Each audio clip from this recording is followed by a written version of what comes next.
Assalamualaikum dan salam Malaysia Madani. Pemerhati Sukan Tanah Air, Datuk Dr. Pekan Ramli menegaskan bahawa isu hukuman oleh Persekutuan Bola Sepak Antarabangsa, FIFA, perlu dijadikan pengajaran besar kepada kepimpinan Persatuan Bola Sepak Malaysia, FAM. Menurut beliau, pengajaran ini bukan hanya untuk pengurusan ketika ini, tetapi juga kepada mereka yang akan memimpin FAM pada masa hadapan. Jelasnya, FAM seharusnya menguruskan sendiri pasukan kebangsaan dan tidak menyerahkan tanggungjawab tersebut kepada pihak luar seperti pengurusan Malaysia NT.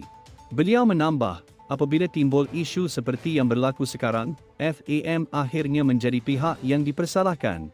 Datuk Dr. Pekan turut menyindir bahawa FAM kini seolah-olah berperanan seperti office board, hanya menerima arahan dan tidak benar-benar bertindak sebagai badan induk yang memimpin bola sepak negara.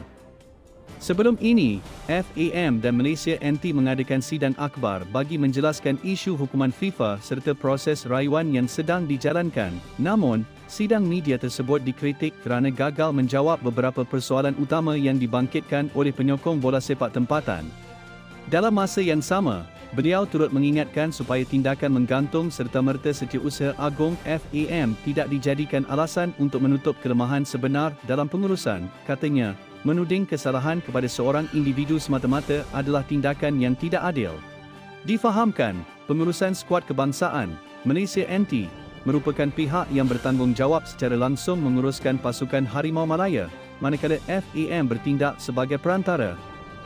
Terdahulu, FAM dan 7 pemain warisan dikenakan tindakan oleh Jawatankuasa Tata Tertib FIFA selepas didapati melanggar Artikel 22 Kod Tata Tertib FIFA, FDC, berkaitan pemalsuan dokumen.